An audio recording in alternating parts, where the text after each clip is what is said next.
Crystalline solid बना, particle को sufficient time मिला, पार्टिकल नजदीक आया, पार्टिकल के बीच में फोर्स ऑफ अट्रैक्शन लगा और वो सॉलिडिफाई कर गया। तो अब प्रश्न ये है कि उन पार्टिकल के बीच में जो फोर्स लग रहा है, अगर वो फोर्स का नेचर अगर डिफरेंट हो गया तो फिर हमारा सॉलिड अलग अलग तरह का होगा। तो depending upon the different kind of force of attraction that exists between the molecules, crystalline solids are broadly classified into 4 categories. पूरे क्रिस्टलाइन सॉलिड को हम 4 डिफरेंट कैटेगरी में क्लासिफाई करेंगे। आयनिक solid, covalent solid, molecular solid and metallic solid. बात सबको समझ में आ रहा है? किसके अनुसार से? उनके बीच में कैसा बॉन्डिंग है, कौन सा बॉन्ड लग रहा है, अट्रैक्शन उनके बीच में कौन सा है। समझ में आ रहा है बात? तो नेक्स्ट हेडिंग डाल देंगे kind of crystalline solid. Heading डालेंगे kind of crystalline solid, kind of crystalline solid.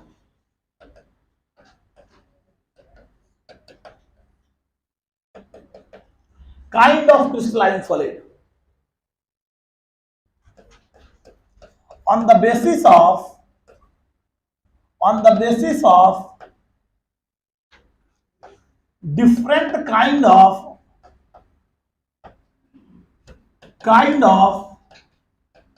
force of attraction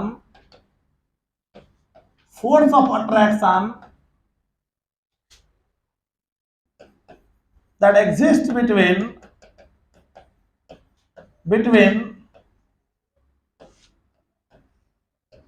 solid particles. Crystalline solid are of 4 kind. Crystalline solid are of 4 kind. 4 तरह के होंगे। पहला आयनिक सॉलिड, दूसरा covalent solid, तीसरा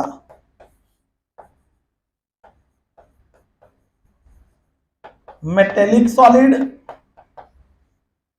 और चौथा molecular solid.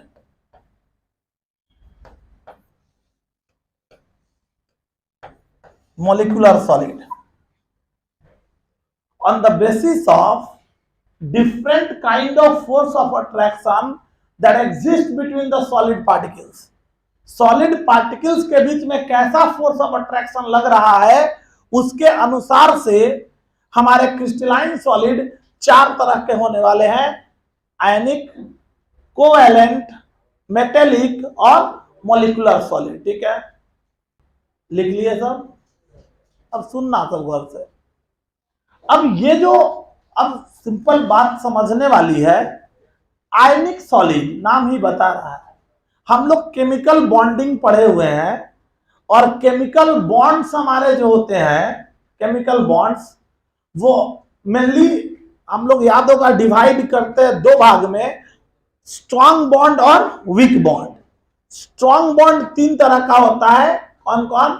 आयनिक bond, covalent bond और coordinate bond. 11th में पढ़े हो। Ionic bond, covalent bond, coordinate bond. Covalent bond और कोऑर्डिनेट बॉन्ड आज के डेट में special kind of covalent bond ही होता है। तो 2 तरह का हो गया। कौन कौन? आयनिक बॉन्ड और कोवैलेंट बॉन्ड हो गया। और दूसरा आया हमारा वीक बॉन्ड। वीक बॉन्ड दोनों में अंतर क्या था? तो जो हमारे स्ट्रॉन्ग बॉन्ड होते हैं वो एटम्स के बीच में लगते हैं, इलेक्ट्रॉन के इन्वॉल्वमेंट के कारण से बॉन्ड बनता है। स्ट्रॉन्ग बॉन्ड डायरेक्ट इलेक्ट्रॉन के इन्वॉल्वमेंट से बॉन्ड बनता है। क्लियर है? जब 2 एटम के बीच में डायरेक्ट इलेक्ट्रॉन इन्वॉल्व होंगे तो वो हमारा बॉन्ड स्ट्रॉन्ग बॉन्ड होगा। जबकि 2 अलग अलग मॉलिक्यूल के बीच में बॉन्ड बनेगा तो मॉलिक्यूल के बीच में लगता है intermolecular force of attraction. 2 molecule के बीच में लगने वाला फोर्स वो हमारा होता है van der Waals force, London force और हाइड्रोजन बॉन्ड। 3 तरह का होता है। उन बातों का डिस्कशन जितना जरूरत होगा, जितना काम का चीज है उतना हम बता देंगे, जिससे तुमको क्लियर हो जाए कॉन्सेप्ट, दिक्कत ना हो। समझ में आ रहा है? एक बार फिर रिकॉल कर दे। केमिकल बॉन्ड जो हमारे हैं वो दो तरह के हैं, strong bond, weak bond. Clear है? स्ट्रॉन्ग बॉन्ड तीन तरह का, आयनिक, कोवैलेंट और coordinate. Coordinate bond special kind of covalent bond होता है। तो एक्चुअल में हमारा जो स्ट्रॉन्ग बॉन्ड हुआ वो दो ही तरह का हो गया। कौन कौन? आयनिक और कोवैलेंट। क्लियर है बात? समझ में आई बात? आयनिक बॉन्ड से जो सॉलिड बना उसको बोलेंगे आयनिक सॉलिड। कोवैलेंट बॉन्ड से जो सॉलिड बनेगा वो हमारा कोवैलेंट सॉलिड। सिंपल सिंपल बात समझो अभी, फिर हम क्लियरिफाई कर रहे हैं। अब दूसरा बॉन्ड हमने बोला कौन सा? Weak bond. तो वीक बॉन्ड जो होता है वो मॉलिक्यूल्स के बीच में लगता है। और मॉलिक्यूल्स, अगर मॉलिक्यूल्स के अंदर पोलैरिटी होगा, हम लोग पढ़े हुए हैं और तुम लोग भी आशा करते पढ़वे किया होगा सब, ये कोवैलेंट हमारा जो मॉलिक्यूल्स है, मॉलिक्यूल्स के अंदर पोलैरिटी होता है और पोलैरिटी के कारण से चार्ज का डेवलपमेंट होता है उसके ऊपर। और उस चार्ज के कारण से अपोजिट चार्जेस के बीच में जो अट्रैक्शन होगा वो हमारा इंटरमोलिकुलर फोर्स ऑफ अट्रैक्शन होगा, जो तीन तरह के होते हैं, हाइड्रोजन बॉन्ड, वैन डर वाल फोर्स और तीसरा होता है लंडन फोर्स। तो स्वाभाविक है इन तीनों फोर्स से जो सॉलिड बनेगा वो सॉलिड हमारा कौन होगा? मोलिकुलर सॉलिड होगा। अब सोचो एक मिनट गौर से, अब यहां हमारा वीक बॉन्ड कितने तरह का है? तीन तरह का। तो यहां पे भी मोलिकुलर सॉलिड का भी चांसेस तीन तरह का होगा, क्योंकि यहां फोर्स डिफर कर रहा है। सो मोलिकुलर सॉलिड तीन तरह के होंगे। एक हाइड्रोजन बॉन्ड से जो बनेगा उसको बोलते हैं hydrogen bond crystal. Van der वाल फोर्स से जो बनता है उसको बोलते हैं पोलर सॉलिड। और जो लंडन फोर्स से बनेगा उसको हम बोलेंगे नॉन पोलर सॉलिड। समझ में आ रहा है बात सबको? हम वन बाय वन क्लियरिफाई कर रहे हैं, हर बात को हम डिस्कस कर रहे हैं, पहले समझा दिए हैं, ये दिमाग में बैठ जाना चाहिए तुमको। क्लियर है? क्या क्या? Strong bond, week bond. Strong bond mainly दो, कौन कौन? आयनिक और कोवैलेंट। आयनिक से जो सॉलिड बनेगा वो आयनिक सॉलिड, कोवैलेंट से जो बनेगा वो कोवैलेंट सॉलिड। ठीक है? अब आया वीक बॉन्ड। वीक बॉन्ड हमारा इंटरमोलिकुलर फोर्स ऑफ अट्रैक्शन है, और उससे जो इंटरमोलिकुलर फोर्स ऑफ अट्रैक्शन है, मॉलिक्यूल के बीच में लगने वाला फोर्स, तो उससे जो सॉलिड बना वो मॉलिक्यूलर सॉलिड होगा। क्लियर है? अब वो तीन तरह का होगा, उसकी बात हम करेंगे। एक बचा कौन सा? Metallic solid. तो जो मेटल आयन और फ्री इलेक्ट्रॉन के बीच में जो फोर्स लगेगा उसको हम बोलते हैं मेटेलिक बॉन्ड, और उससे जो सॉलिड बनेगा उसको हम बोलते हैं मेटेलिक सॉलिड। क्लियर है? तो चार तरह के सॉलिड्स हैं। यहां तक बात समझ में आ रहा है? चलो तो वन बाय वन हम सब की बात करेंगे। तो सबसे पहले हेडिंग डाल देंगे आयनिक सॉलिड। ठीक है? चलो हेडिंग डाल देंगे हम लोग आयनिक solid. Ionic solid, ionic solid.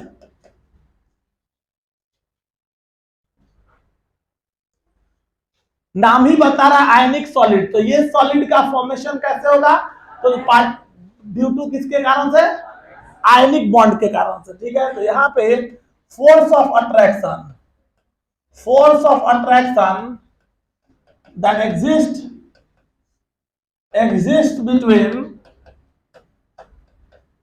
between the solid particles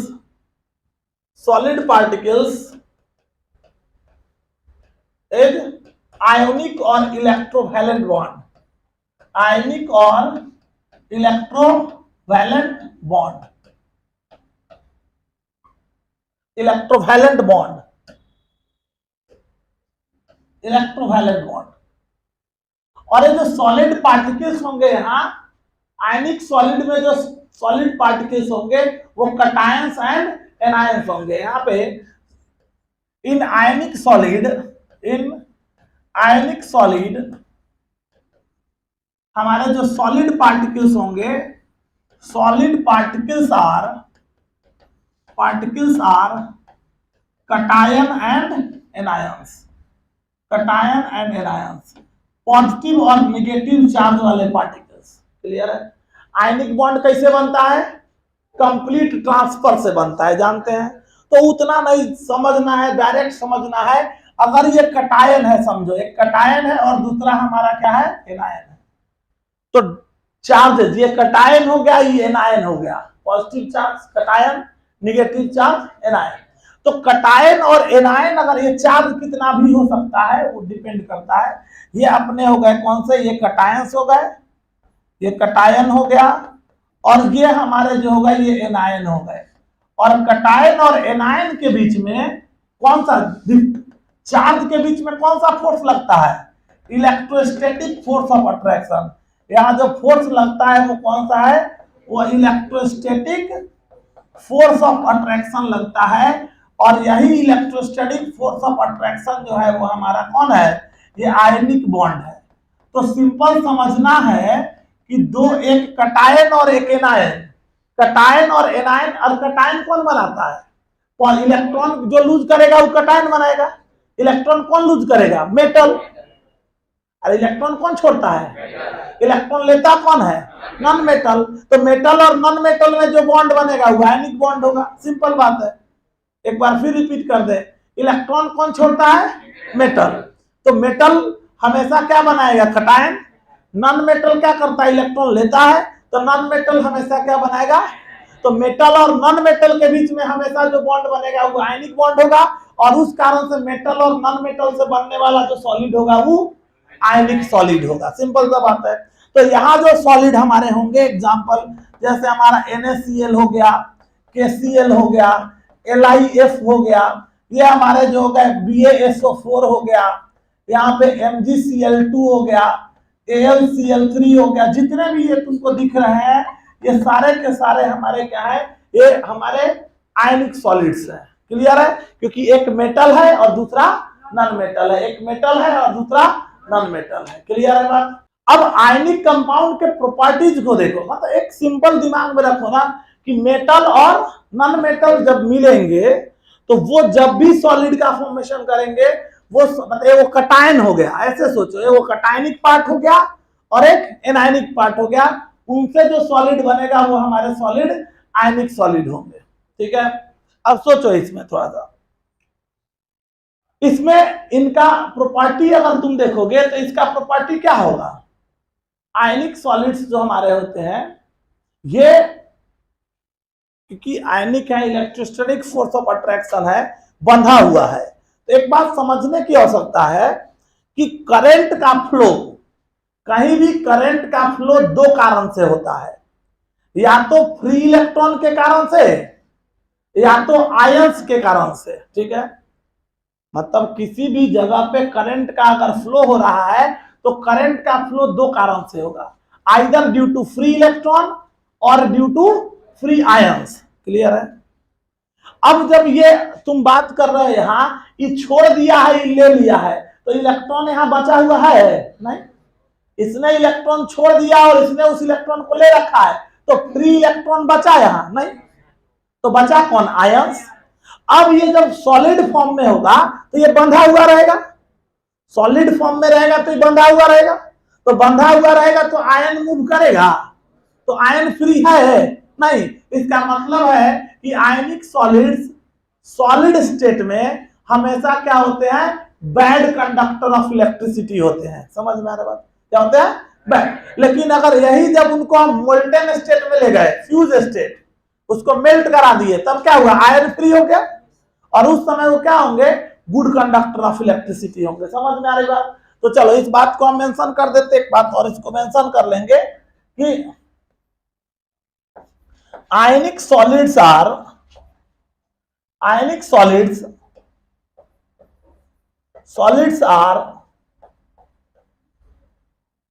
good conductor of electricity,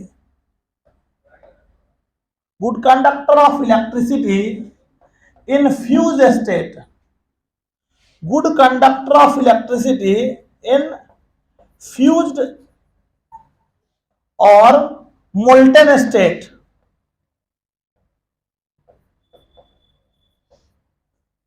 while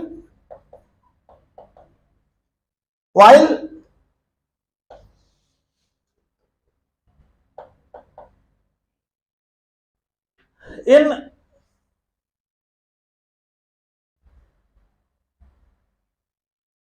solid state bad conductor.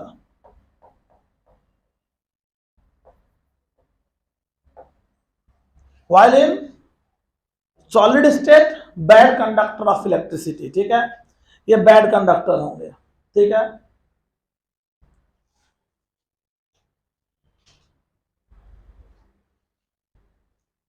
ये हार्ड होंगे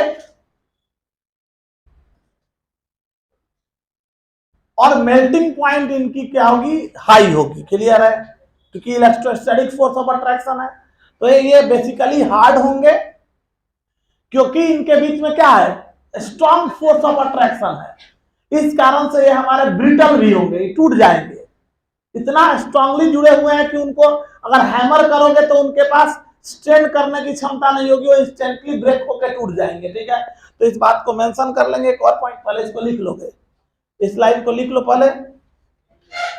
आयनिक solids are good conductor of electricity in fused और molten state, while in solid state bad conductor of electricity. Fuse मतलब वो टूट के, वो fusion, fusion solid से liquid की तरफ जा रहा है, फ्यूज का मतलब वो लिक्विफाई कर गया है। फ्यूज और molten state while in solid state bad conductor, ये तो बात समझ में आ गया। एक लाइन और हमने जो बोला, अभी इस बात को ऐड कर सकते हैं हम लोग, क्या कि ये जो हमारे हैं ये ionic solids are hard and brittle and having high melting point,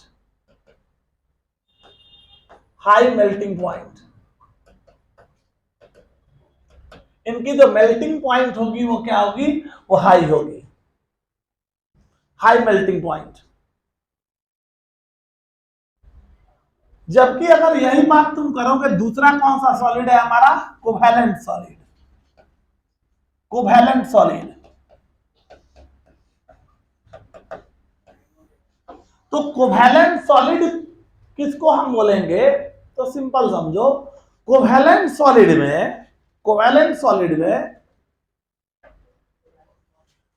जो फोर्स ऑफ अट्रैक्शन होगा वो हमारा कौन होगा, कोवैलेंट बॉन्ड होगा।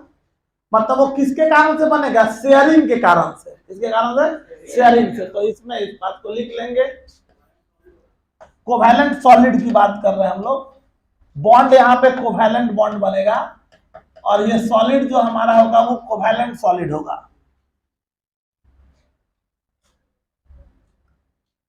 Force of attraction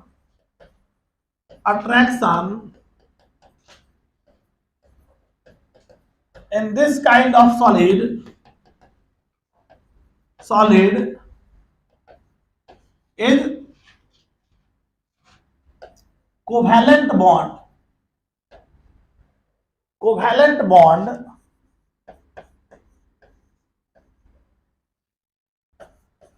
formed due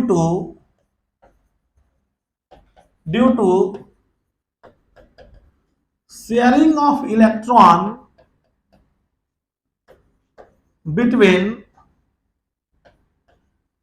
solid particles, sharing of electron between solid particles. यहां जो हमारे सॉलिड पार्टिकल होंगे, सॉलिड पार्टिकल्स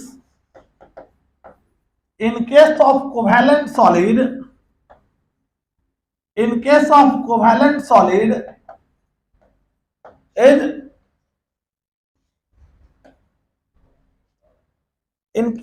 ये जो हमारे जितने भी सॉलिड पार्टिकल्स होंगे वो कौन होंगे यार, नॉन मेटल्स। वो बेसिकली कौन होंगे, नॉन मेटल्स होंगे, तभी वो शेयरिंग के कारण से बॉन्ड का फॉर्मेशन करेंगे। तो नॉन मेटल्स के बीच में शेयरिंग होगा और शेयरिंग के कारण से ये हमारे जो होंगे वो एक दूसरे से जुड़ के सॉलिड फॉर्म में एग्जिस्ट करने वाले हैं। स्वाभाविक है जब शेयरिंग से जो बॉन्ड बनेगा वो कोवैलेंट बॉन्ड है और कोवैलेंट बॉन्ड से जो सॉलिड बनेगा वो सॉलिड हमारा कोवैलेंट सॉलिड है। इसमें ये हमारे एग्जांपल, जैसे सबसे कॉमन एग्जांपल्स में जाओ तो कौन हो गया, क्वार्ट्ज हो गया। ये हमारे जो हम लोग यूज करते हैं, हमारा सिंपल जो हमारा कौन हो गया, ग्रेफाइट हो गया। ग्रेफाइट किसका बना है, कार्बन का। तो ढेर सारे कार्बन है, तो कार्बन के बीच में कार्बन कौन है, नॉन मेटल। तो कार्बन के बीच में कौन सा बॉन्ड होगा, कोवैलेंट बॉन्ड।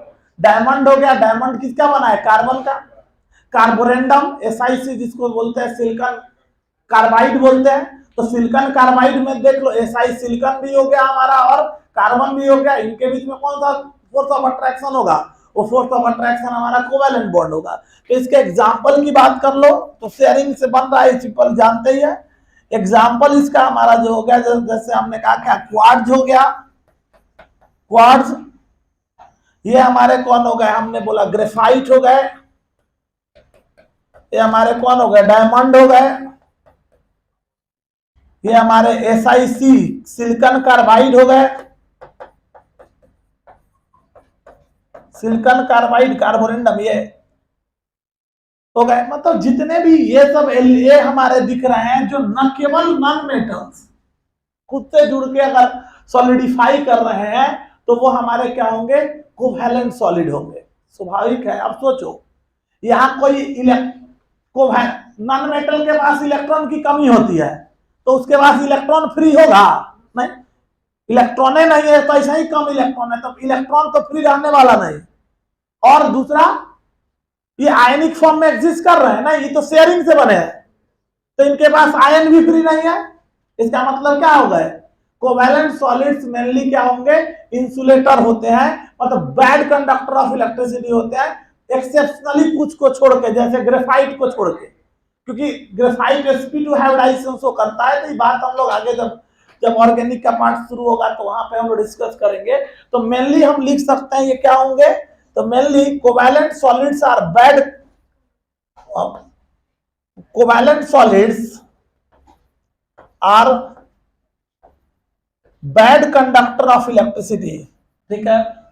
और इंपॉर्टेंट चीज होगा, ये सबसे हार्ड होते हैं, मतलब इनकी बात करोगे इनका मेल्टिंग पॉइंट जो होता है वो सबसे ज्यादा होता है। ये हार्डेस्ट होंगे और हाईएस्ट मेल्टिंग पॉइंट होगा इनका। क्यों? क्योंकि ये नेटवर्क इतने बंधे होंगे। आयनिक बॉन्ड में क्या होगा? वो नॉन डायरेक्शनल होता है और कोवैलेंट बॉन्ड डायरेक्शनल बॉन्ड होता है। तो डायरेक्शनल बॉन्ड का जो जुड़ने की क्षमता होती है वो ज्यादा ऑर्डर्ड फॉर्म में जुड़े होते हैं तो उनको तोड़ने के लिए ज्यादा एनर्जी देना पड़ेगा। ठीक है। तो इस बात को भी मेंशन कर लेंगे। हार्डेस्ट होंगे, वेरी हाई मेल्टिंग पॉइंट, इनकी हाई मेल्टिंग पॉइंट, इनकी मेल्टिंग पॉइंट जो होगी वो ज्यादा होगी,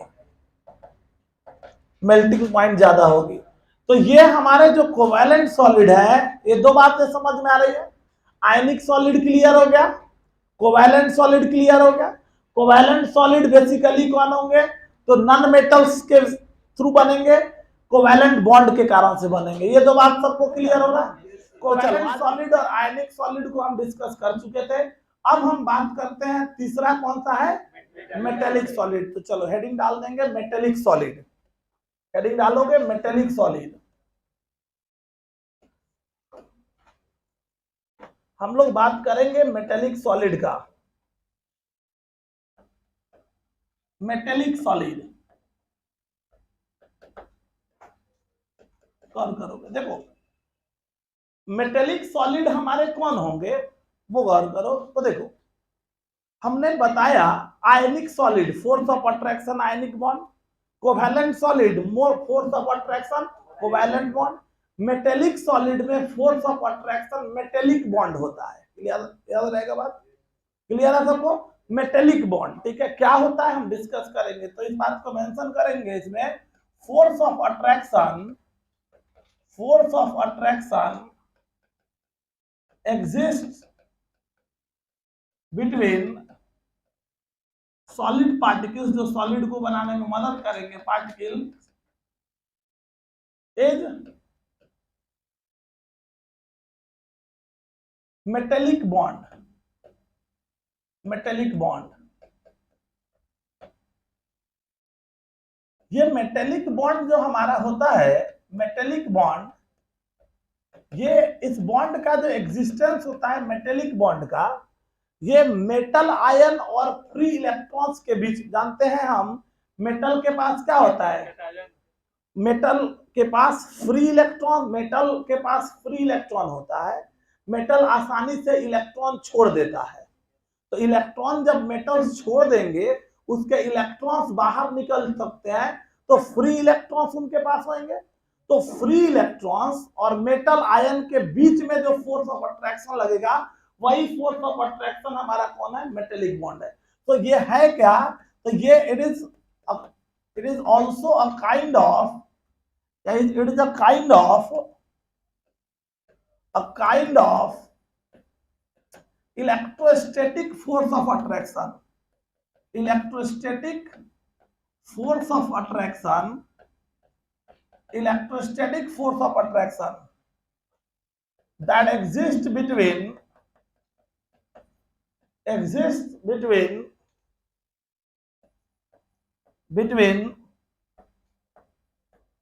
metal ion and free electrons,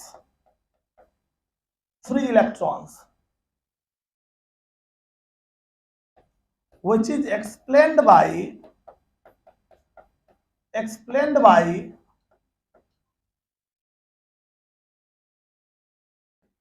the help of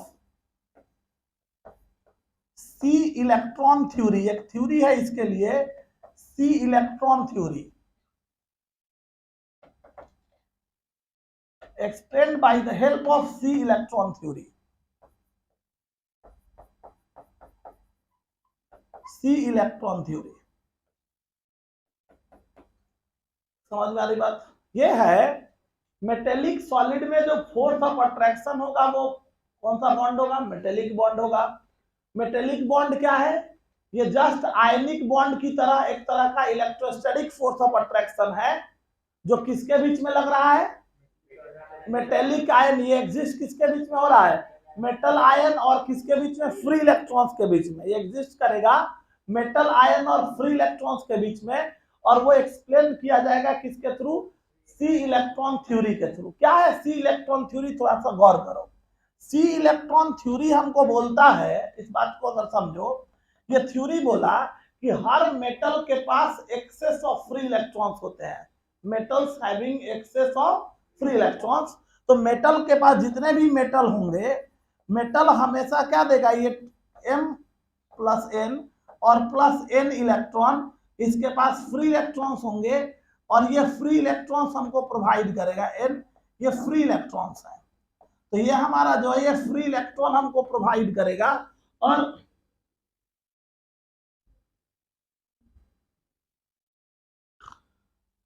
तो मेटल्स, जितने भी मेटल्स होंगे हमारे पास, मेटल के पास क्या होगा, फ्री इलेक्ट्रॉन्स होगा। और फ्री इलेक्ट्रॉन जब होंगे एक्सेस, मतलब एक्सेस फ्री इलेक्ट्रॉन्स होते हैं। तो सी इलेक्ट्रॉन थ्योरी बोला, इस थ्योरी के अनुसार से क्योंकि मेटल के पास एक्सेस ऑफ फ्री इलेक्ट्रॉन्स होते हैं तो चारों तरफ इलेक्ट्रॉन रहेगा और उसमें कहीं कहीं कौन इम्बेडेड है, मेटल आयन रहेगा। अगर एक्सेस ऑफ इलेक्ट्रॉन होगा तो हर जगह चारों तरफ क्या दिखेगा, इलेक्ट्रॉन, और मेटल उसमें कहीं कहीं उसमें पुट किया हुआ दिखेगा। मतलब ये एक्सेस इलेक्ट्रॉन्स होंगे तो मेटल आयन के चारों तरफ एक्सेस ऑफ इलेक्ट्रॉन्स होंगे, चारों तरफ क्या होंगे, एक्सेस ऑफ इलेक्ट्रॉन्स होंगे। क्यों, क्योंकि ये सी इलेक्ट्रॉन थ्योरी बोला कि मेटल के पास एक्सेस ऑफ इलेक्ट्रॉन होते हैं, तो ज्यादा इलेक्ट्रॉन होगा तो चारों तरफ इलेक्ट्रॉन होंगे और उसमें कहीं कहीं कौन होंगे, मेटल्स होंगे। तो इस इलेक्ट्रॉन के ऊपर निगेटिव चार्ज, मेटल के ऊपर पॉजिटिव चार्ज, इनके बीच में क्या लगेगा, इलेक्ट्रोस्टैटिक फोर्स ऑफ अट्रैक्शन लगेगा। और ये जो इलेक्ट्रोस्टैटिक फोर्स ऑफ अट्रैक्शन लग रहा है यही इनको बांध के रखने में मदद करेगा। यही इलेक्ट्रोस्टैटिक फोर्स ऑफ अट्रैक्शन जो हमको दिख रहा है, यही इलेक्ट्रोस्टैटिक फोर्स ऑफ अट्रैक्शन हमारा कौन है, मेटेलिक बॉन्ड है। यही हमारे मेटेलिक बॉन्ड है। तो स्वाभाविक है मेटेलिक बॉन्ड होने के कारण से ये हमारे सॉलिड फॉर्म में एग्जिस्ट करने वाले हैं। ठीक है, ये बात सबको समझ में आ रहा है। क्या हो गया मेटेलिक बॉन्ड, मेटल आयन और किसके बीच में लगेगा, फ्री इलेक्ट्रॉन्स के बीच में लगेगा। ये थ्योरी बोला कि मेटल आयन जस्ट लाइक, जिस तरह से समुद्र, इलेक्ट्रॉन के समुद्र में कहीं कहीं इलेक्ट्रॉन जो है, ये मेटल आयन जो है वो इम्बेडेड है। तो मेटल आयन और फ्री इलेक्ट्रॉन के बीच में क्या लगेगा, इलेक्ट्रोस्टैटिक फोर्स ऑफ अट्रैक्शन लगेगा जो इनको सॉलिडिफाई करने में मदद करेंगे। और उसी फोर्स ऑफ अट्रैक्शन को हम क्या बोलेंगे, मेटेलिक फोर्स और मेटेलिक बॉन्ड बोलेंगे। क्लियर है। और इसी से हमारे जो है मेटेलिक सॉलिड का फॉर्मेशन होता है। ये बात सबको समझ में आ रहा है? चलो इस बात को मेंशन कर लेंगे, फिर आगे बढ़ते हैं हम लोग। मेटल और फ्री इलेक्ट्रॉन के बीच में क्या लगेगा? इलेक्ट्रोस्टैटिक फोर्स ऑफ अट्रैक्शन लगेगा। तो ये जो इलेक्ट्रोस्टैटिक फोर्स ऑफ अट्रैक्शन जो यहाँ दिख रहा है हमको, यही इलेक्ट्रोस्टैटिक फोर्स ऑफ अट्रैक्शन हमारे क्या होंगे? ये मेटेलिक बॉन्ड होंगे। तो स्वाभाविक है, लिख लिए सब लोग। अब एक चीज गौर करो, ये जो फोर्स लग रहा है ये स्वाभाविक है, कहां लग रहा है? मेटल आयन और फ्री इलेक्ट्रॉन्स के बीच में। तो ये कहां, इसका मतलब ये किस में एग्जिस्ट होगा? मेटल्स में। या जितने भी मिक्सचर ऑफ मेटल्स होंगे, कौन से? एलॉयज, तो सारे एलॉयज में इनका एग्जिस्टेंस होगा। तो इसका एग्जांपल अगर हम देखेंगे, एग्जांपल मतलब मेटेलिक सॉलिड का एग्जांपल कौन होगा? सारे के सारे मेटल्स या जितने भी एलॉयज हैं वो सारे के सारे। तो चलो एग्जांपल लिख सकते हैं हम लोग। इसका एग्जांपल क्या होगा? इसका एग्जांपल अगर हम देखेंगे तो इसका एग्जांपल क्या होगा? तो ऑल मेटल्स, इसके एग्जांपल हमारे पास जाएंगे तो यहाँ हमारा कौन होगा? ऑल मेटल्स होंगे। मेटल्स जैसे हमारा हो गया सोडियम हो गया, पोटेशियम हो गया, मैग्नीशियम हो गया, एल्युमिनियम हो गया, जिंक हो गया, आयरन हो गया, ये सब ETC, ये सब हो गए। एंड एलॉयज, जितने भी एलॉयज हैं, एलॉय कौन होता है? एलॉयज हमारे मिक्सचर ऑफ मेटल्स है। होमोजेनियस मिक्सचर होते हैं किसके? मेटल के। Mixture of metals, homogeneous mixture of metal better होगा हम इसको कहें। होमोजेनियस मिक्सचर ऑफ मेटल होता है ये। होमोजेनियस मिक्सचर ऑफ मेटल्स होते हैं। बहुत सारे मेटल्स के मिक्सचर हो गए। तो जितने भी मेटल्स होंगे, सारे मेटल्स में इनका फोर्स ऑफ अट्रैक्शन होगा। सिंपल समझो, वो कोई भी मेटल हो, सिंपल समझ लो इस बात को, ये मेटल कोई भी होंगे, वो सब के पास इलेक्ट्रॉन छोड़ने की एबिलिटी होगी। और जितने भी इलेक्ट्रॉन छोड़ेंगे तो सब मेटल के चारों तरफ क्या होगा? एक्सेस ऑफ इलेक्ट्रॉन्स होंगे। और अगर एक्सेस ऑफ इलेक्ट्रॉन्स होंगे तो उनके बीच जो फोर्स ऑफ अट्रैक्शन लगेगा वो इलेक्ट्रोस्टैटिक फोर्स होगा। अच्छा, ये भी फोर्स हमारा क्या है? इलेक्ट्रोस्टैटिक फोर्स है। अच्छा, तुमको कहा जाए कि what is the similarities between ionic solid and metallic solid, तो दोनों में फोर्स ऑफ अट्रैक्शन लग रहा है इलेक्ट्रोस्टैटिक फोर्स ही। अब बोला जाए कि दोनों में डिसिमिलरिटीज क्या है, तो वहां force of attraction metal ion, वहां पे मतलब कटायन और एनायन के बीच में लग रहा है। वहां पे फोर्स ऑफ अट्रैक्शन किसके बीच में लग रहा है? कटायन और एनायन के बीच में। और यहाँ जो फोर्स ऑफ अट्रैक्शन लग रहा है वो किसके बीच में लग रहा है? वो हमारे मेटल आयन और इलेक्ट्रॉन के बीच में लग रहा है। तो इन दोनों में स्ट्रॉन्ग कौन होगा? यहाँ इलेक्ट्रॉन निगेटिव चार्ज बहुत कम होता है कटायन के कंपैरिजन में। एनायन की बात अगर करोगे तो कटायन एनायन है वहां, और यहाँ मेटल आयन और इलेक्ट्रॉन है। तो दोनों इलेक्ट्रोस्टैटिक फोर्स है, लेकिन दोनों में स्ट्रॉन्ग कौन होगा ज्यादा? Ionic bond. समझ में आ रहा है बात? तो अगर अभी तक जितने भी, समझो इस चीज को, तीनों बॉन्ड पड़े, कोवैलेंट सॉलिड, आयनिक सॉलिड और मेटेलिक सॉलिड, तीनों में हम पूछते सबसे ज्यादा मेल्टिंग पॉइंट किसका होगा? कोवैलेंट सॉलिड का। पिछले क्लास में बताए थे वो सबसे ज्यादा, क्योंकि डायरेक्शनल होने के कारण से उनका मेल्टिंग पॉइंट सबसे ज्यादा था। तो सबसे ज्यादा हो गया कोवैलेंट, उसके बाद आयनिक, तब होगा मेटेलिक सॉलिड। बात सबको समझ में आ रहा है? ये लाइन क्लियर है सबको? चलो, तो ये बात हमारे पास आ गई। तो यहाँ पे अगर हम देखेंगे तो ये भी, क्योंकि इलेक्ट्रोस्टैटिक फोर्स ऑफ अट्रैक्शन है, तो इस कारण से ये भी हमारे क्या होंगे? हार्ड होंगे।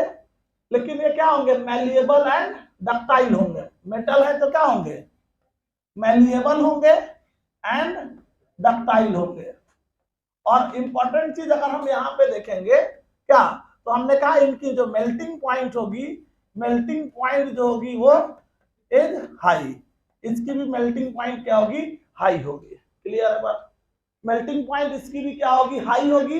लेकिन अगर कंपैरिजन किया जाए तो सबसे ज्यादा melting point covalent solid, then और सबसे कमजोर फोर्स होता है वीक बॉन्ड, जो कि मॉलिक्यूलर में लगता है। तो सबसे कम मेल्टिंग पॉइंट किसका होगा? वीक। तो आगे बताने वाले हैं, ठीक है? तो हम मेंशन कर रहे हैं, पहले इस बात को मेंशन कर लोगे। ये था हमारे पास कौन सा? मेटेलिक सॉलिड, जिसके बारे में हम डिस्कस कर रहे थे। इसके बाद हमारे पास आएगा अगला कौन सा, तो ये हमारे पास आएगा मॉलिक्यूलर सॉलिड। तो इसको उतार के तब हेडिंग डाल देंगे मॉलिक्यूलर सॉलिड। चौथा सॉलिड हमारा होगा मॉलिक्यूलर सॉलिड। ठीक है, सुनेगा तो वो नाम ही बता रहा है मॉलिक्यूलर, इसका मतलब है कि यहाँ जो फोर्स ऑफ अट्रैक्शन लग रहा होगा वो किसके बीच में लग रहा होगा, मॉलिक्यूल्स के बीच में लग रहा होगा। और मॉलिक्यूल्स के बीच में जो फोर्स ऑफ अट्रैक्शन लगता है वो इंटरमॉलिक्यूलर फोर्स ऑफ अट्रैक्शन, वो हमारा कौन होता है, वो वीक बॉन्ड्स होते हैं। ठीक है, तो ये जो हमारे हैं यहाँ पे फोर्स ऑफ अट्रैक्शन जो है, फोर्स ऑफ अट्रैक्शन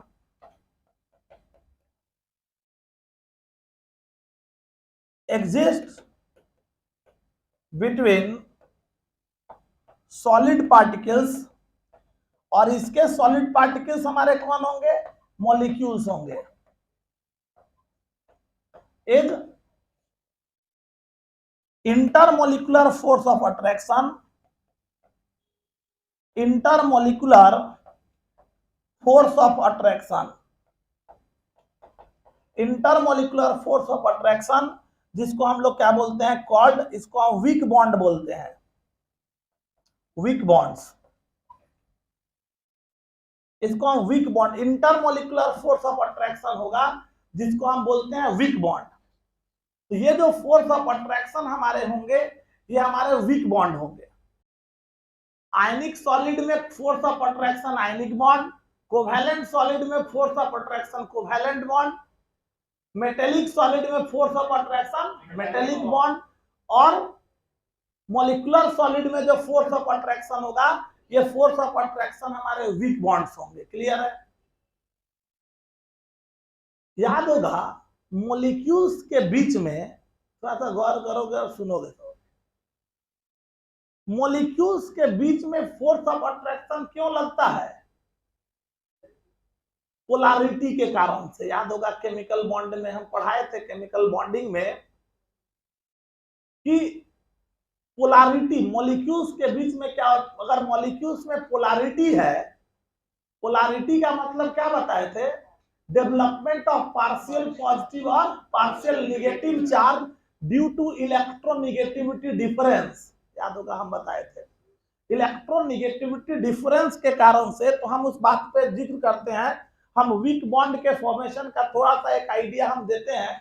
हम तो बहुत डिटेल में हम लोग केमिकल बॉन्डिंग में इसका डिस्कशन किए हैं, लेकिन जितना जरूरत का चीज है थोड़ा सा हम बता देते हैं, क्योंकि ये ऑब्जेक्ट तुम्हारे सब्जेक्टिव एग्जाम्स में इससे क्वेश्चंस हमेशा पूछे जाते हैं। एक ऑब्जेक्टिव में मतलब 1 मार्क्स क्वेश्चंस में ये दिखेगा ही, मतलब ये एमॉर्फस सॉलिड क्रिस्टलाइन सॉलिड को डिफरेंशिएट करना, और तुम्हारा क्रिस्टलाइन सॉलिड में कौन आयनिक सॉलिड, कौन कोवैलेंट होगा, कौन मेटेलिक होगा, कौन मॉलिक्यूलर होगा। मॉलिक्यूलर में भी 3 क्राइटेरिया हमारे पास आने वाला है, वो डिफरेंशिएट करना हो तो एग्जांपल में बहुत सारे एनसीईआरटी में क्वेश्चंस है इसके, जो तुमको दिखेगा कि इसको क्लासिफाई करना है तुमको किसमें, कि चारों सॉलिड्स में कौन कौन कौन सा सॉलिड है। तो ये तभी समझ में आएगा जब इन बातों को तुम अच्छे से समझोगे। इसलिए हम इस थ्योरेटिकल पार्ट को हमने डिस्कस किया है कि तुमको आसानी से समझ में आए। गौर करोगे जो हम बता दे रहे हैं थोड़ा समझ लो।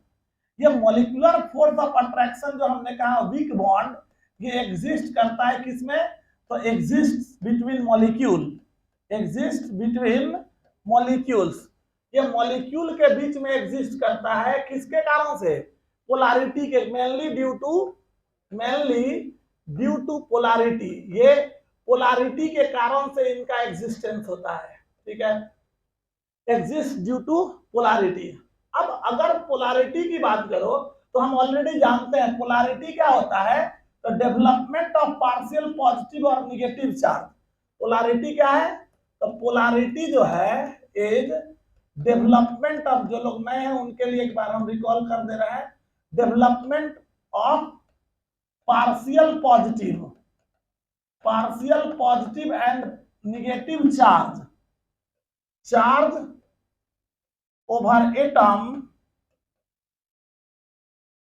Atom due to electronegativity difference, electronegativity difference के कारण से जो पार्शियल पॉजिटिव और निगेटिव चार्ज का डेवलपमेंट होता है एटम के ऊपर, उसी को हम बोलते हैं पोलैरिटी। हम लोग डिस्कस किए हुए हैं। अब इलेक्ट्रोनिगेटिविटी का हमें को बताए थे तुमको, याद होगा, पॉलिंग स्केल, बहुत बार बता चुके हैं। Polling scale of electronegativity, polling scale of electronegativity हम लोग बताए थे। हाइड्रोजन है, इसमें हमारे पास कौन था, लिथियम। हमने एक चार्ट बताया था, lithium, beryllium, boron, carbon, nitrogen, oxygen और फ्लोरीन, ये हमने डिस्कस किया हुआ था। फ्लोरीन इधर, फिर हमने कहा था सोडियम, मैग्नीशियम, ये एल्युमिनियम, सिलिकॉन, ये हमारा नाइट्रोजन, हमारा कौन सा, सल्फर और क्लोरीन। फिर इधर हमने बोला था यहाँ पे पोटेशियम, कैल्शियम और एक ब्रोमीन। हम कहे थे कम से कम इतना को तुम याद रखोगे। ये इलेक्ट्रोनिगेटिविटी का ऑर्डर तुमको याद रखना है, हमने बहुत बार डिस्कस कर रखा है, एक बार हम रिकॉल कर दे रहे हैं कि तुमको याद रह जाए। हाइड्रोजन, याद होगा हम बोले थे हाइड्रोजन की इलेक्ट्रोनिगेटिविटी 2.1 होती है और लिथियम की 1 होती है। ये दो बात हमने कहा था याद रखेंगे, केवल ये दो याद रखेंगे तो और खुद याद हो जाएगा। हाइड्रोजन का 2.1 और लिथियम का 1 होता है। इसके बाद हमने बोला था इधर तुम बढ़ोगे तो 0.5 बढ़ते जाना है, 1.5, 2, 2.5, 3, 3.5 और क्या था, 4 था। ठीक है, क्लियर है बात। फिर हमने बोला था इसमें हम 0.1 घटेंगे, ऊपर से नीचे जाएंगे यहाँ से तो 0.1 घटते जाएंगे, तो 0.9, ये 0.8 ऐसे घटते जाएंगे। इसमें हम बोले थे कि 0.3 बढ़ेंगे, सेकेंड लास्ट में 0.4 बढ़ेंगे और लास्ट में 0.5 बढ़ेंगे। क्लियर है। तो इसमें ही कितना, 0.3 जोड़ो तो 1.2, 1.5, 1.8, फिर जोड़ोगे 2.1, सेकेंड लास्ट है तो 0.4 बढ़ोगे तो 0.5, लास्ट में 0.5 बढ़ोगे तो ये हो गया 3। याद रहेगा बात, क्या समझे। इधर से सेकेंड वाले सीरीज में 0.5 बढ़ते चले गए, थर्ड वाले सीरीज में 0.3 बढ़ना है, सेकेंड लास्ट 0.4 और लास्ट में 0.5 बढ़ना है। ठीक है, और इसमें हम बोले थे 0.2 बढ़ना है, तो ये है तो इसका 1 हो जाएगा। इधर हम बोले थे इसका 2.94, 2.96 होता है। तो ये ऑर्डर हमारे पास हो गए। इलेक्ट्रोनिगेटिविटी का हमको याद रखना था। ठीक है, क्यों, तो देखो अगर मान लो दो एलिमेंट ए और बी है, इस बात को अब हम मेंशन कर रहे हैं, समझना आप सब गौर से।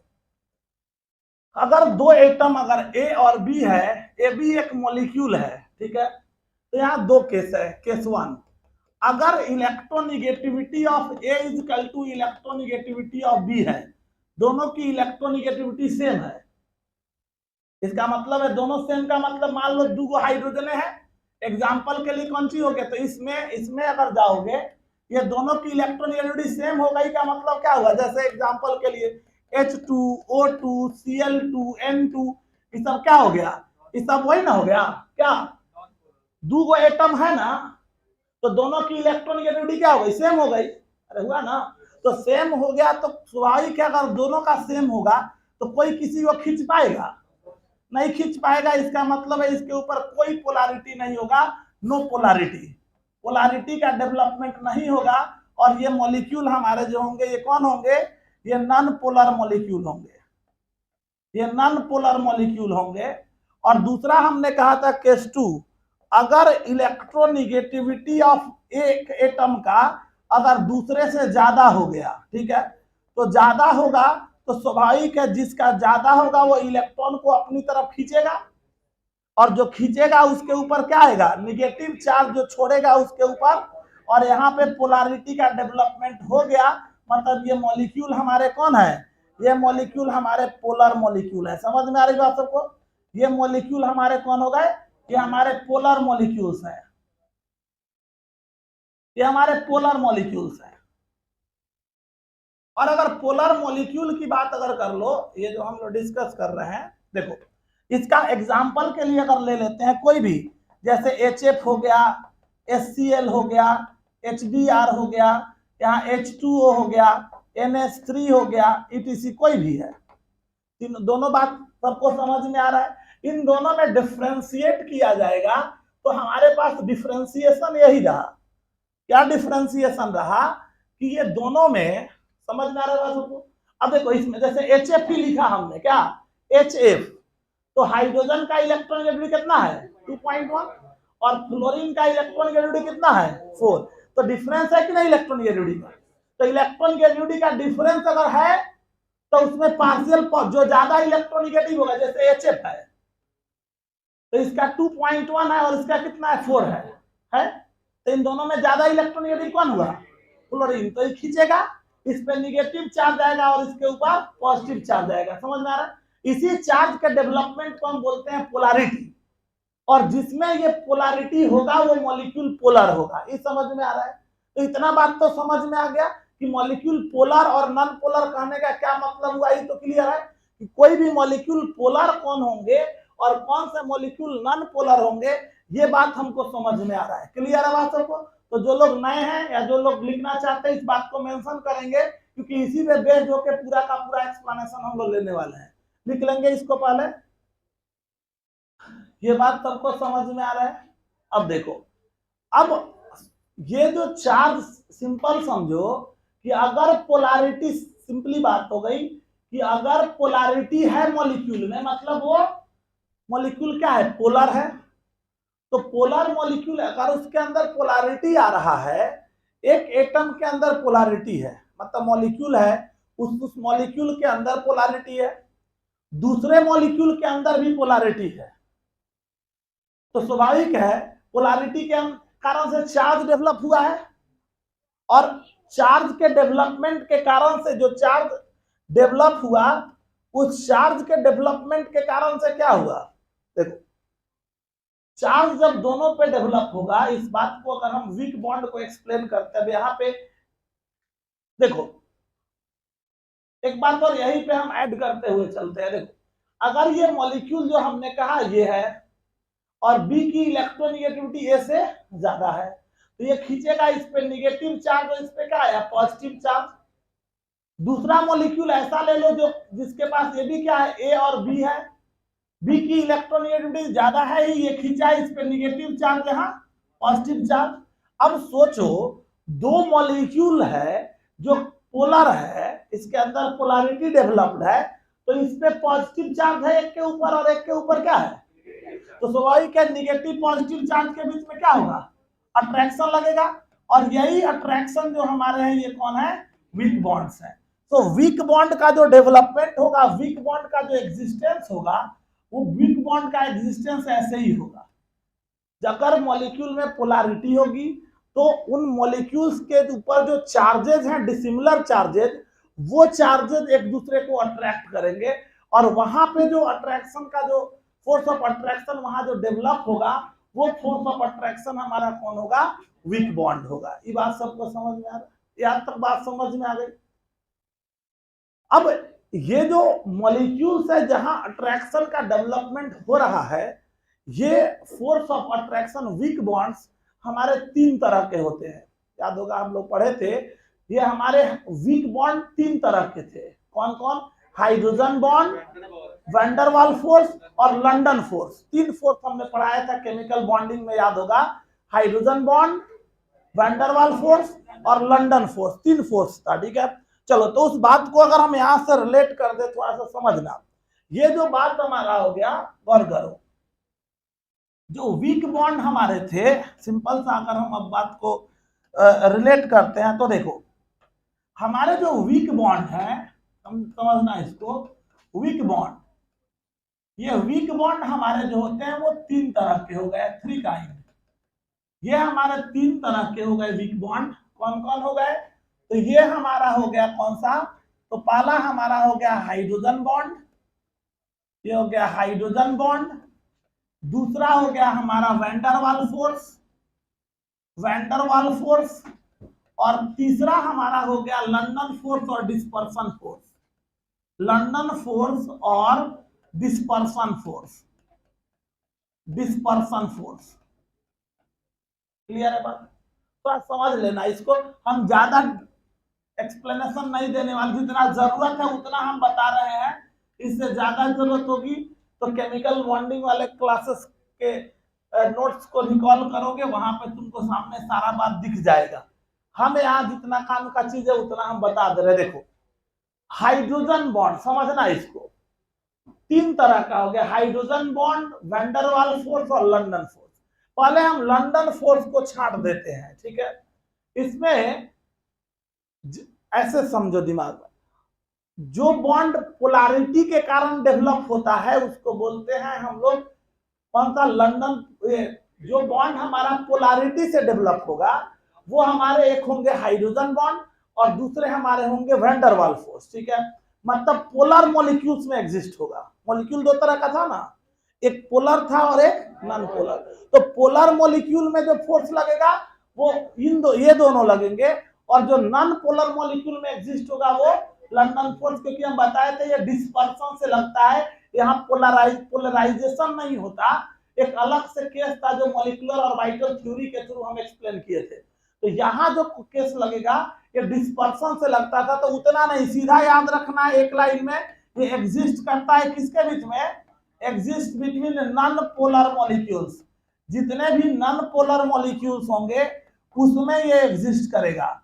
जो नॉन पोलर मॉलिक्यूल्स मतलब जो कौन सा, H2O2 Cl2 N2, ये हमारा हीलियम, नियॉन, आर्गन, ये जितने भी नोबल गैस है ईटीसी, जिसमें CO2 कार्बन डाइऑक्साइड, ये हो गया carbon dioxide, net dipole moment हम डिस्कस किए हुए हैं, नेट डाइपोल मोमेंट जीरो होगा तो पोलैरिटी जीरो होगा, तो CO2 का नेट डाइपोल मोमेंट जीरो होता है।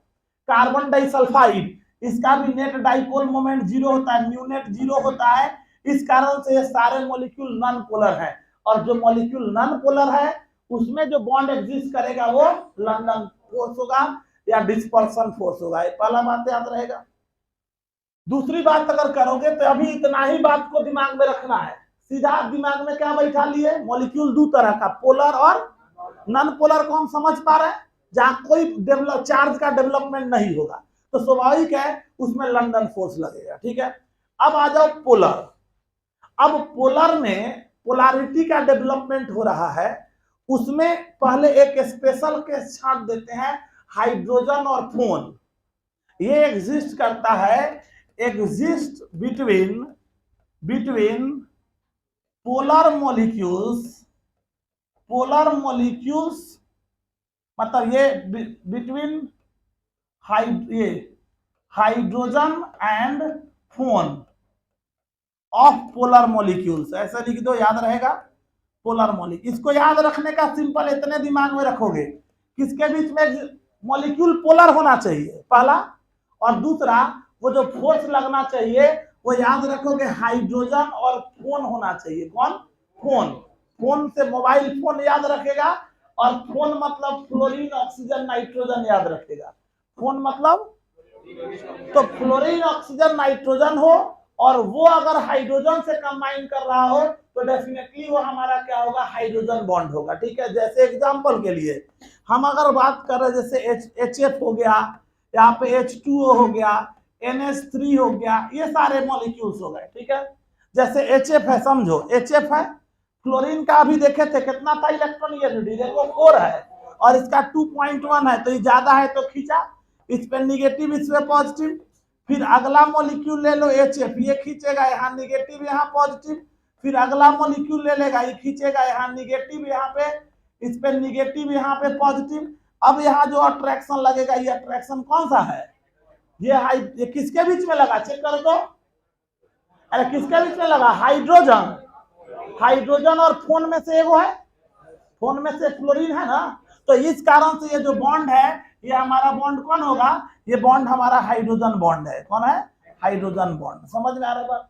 यही बात अगर तुम दूसरा एग्जांपल ले लो, जैसे यही ले लो, कौन, वाटर ही ले लो, HOH, इधर क्या होगा HOH, इधर क्या होगा HOH, ऑक्सीजन हाइड्रोजन, ऑक्सीजन का 3.5, हाइड्रोजन का 2.1, तो ये ज्यादा है, खींचा निगेटिव इस पे पॉजिटिव, ये खींचा इस पे निगेटिव इस पे पॉजिटिव, यहां जाएगा तो ये हो गया क्या, इस पे पॉजिटिव यहाँ निगेटिव चार्ज, इस पे पॉजिटिव चार्ज, ये खींचेगा इधर हो गया निगेटिव इस पे पॉजिटिव चार्ज, निगेटिव और इस पे पॉजिटिव चार्ज, यहाँ फोर्स ऑफ अट्रैक्शन लगा। और यही जो फोर्स ऑफ अट्रैक्शन जो यहाँ लग रहे वो हमारा फोर्स ऑफ अट्रैक्शन कौन सा है, वो हमारा हाइड्रोजन बॉन्ड है। ये जो लग रहा है ये फोर्स हमारे जो है वो हाइड्रोजन बॉन्ड है। यहाँ पे भी जो लग रहा है ये फोर्सेस, जो भी लग रहे हैं फोर्सेस हमारे, ये फोर्सेस हमारे हाइड्रोजन बॉन्ड है, ये हाइड्रोजन बॉन्ड ही है, ठीक है। तो हाइड्रोजन बॉन्ड बेसिकली कौन हो गया, तो हाइड्रोजन बॉन्ड वो हो गए, तो यहाँ पे किसके बीच में लग रहा है, हाइड्रोजन और ऑक्सीजन, ऑक्सीजन भी फोन में से एक है, यही अगर हाइड्रोजन और नाइट्रोजन में लगा तो वो क्या होगा, वो भी हमारा फोन के बीच में लग रहा है, इस कारण से वो हमारे हाइड्रोजन बॉन्ड होंगे। पहला बात समझ में आ गया। जबकि वैंडरवाल फोर्स जो होंगे वो एग्जिस्ट करेंगे, exist between between between electronegative atoms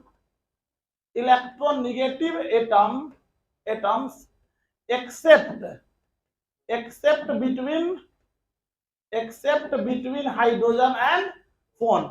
hydrogen और फोन को छांट के और कहीं भी लगेगा इलेक्ट्रोस्टैटिक फोर्स, ये जो सॉरी ये हमारा कौन सा फोर्स, जो मोलिकुलर फोर्स, जो वीक बॉन्ड लगेंगे पोलर मॉलिक्यूल्स के बीच में ऑफ पोलर मॉलिक्यूल, ठीक है, याद रहेगा। वैंडरवाल फोर्स किसके बीच में लगेगा, इलेक्ट्रोनेगेटिव एटम्स के बीच में लगेंगे, लेकिन वो इलेक्ट्रोनेगेटिव एटम कौन नहीं होना चाहिए, हाइड्रोजन और फोन नहीं होना चाहिए। जैसे एग्जांपल के लिए ले लो, यही ले लो, जैसे हमने लिया HCl ले ले, HBr ले लो, HI ले लो, SO2 ले लो, H2S ले लो, ETC, ये सारे को देखो। जैसे मान लो, अब चलो देखो इसको एक एग्जांपल समझा देते हैं, HCl को ही ले लो। HCl में क्या होगा, हाइड्रोजन क्लोरीन में ज्यादा इलेक्ट्रोनेगेटिव कौन है, क्लोरीन है। क्लोरीन का देखो 3 है और हाइड्रोजन का 2.1 है, तो स्वाभाविक ही खींचेगा ही, यहाँ पे निगेटिव और यहाँ पे पॉजिटिव आएगा। फिर यहाँ पे अगला HCl ले लो, यहाँ पे भी निगेटिव और यहाँ पॉजिटिव आएगा है? तो ये किसके बीच में लग रहा है, यहाँ भी तो अट्रैक्शन है ना निगेटिव पॉजिटिव में। अरे निगेटिव पॉजिटिव चार्ज हो गया तो अट्रैक्शन तो हो ही गया ना, लेकिन ये अट्रैक्शन किसके बीच में है, हाइड्रोजन और क्लोरीन के बीच में है। तो यहाँ फोन आया, फोन है नहीं, तो हाइड्रोजन और मतलब ये और ये दोनों एक ही चीज है, दोनों पोलर नहीं लग रहा है। अंतर किसका है, अगर यहाँ हाइड्रोजन और फोन में से कोई एक हो गया तो वो, और उसको छोड़ के कहीं भी लगेगा तो वो हमारा कौन होगा, वैंडरवाल फोर्स। जैसे मान लो SO2 मॉलिक्यूल है, S, ये अगर इस मॉलिक्यूल को देख लो, SO2 को ले लो, ये हो गया, इधर SO2 ही ले लेते हैं, इसको देखो, तो इसमें क्या है, ज्यादा कौन है, ऑक्सीजन खींचेगा, इस पे निगेटिव इस पे पॉजिटिव, ये खींचेगा इधर निगेटिव इस पे पॉजिटिव, ये खींचेगा इधर आया क्या निगेटिव, ये इधर निगेटिव और इस पे क्या आ गया, ये इधर खींच रहा है, इस पे निगेटिव और इस पे पॉजिटिव चार्ज आया, ठीक है, निगेटिव पॉजिटिव।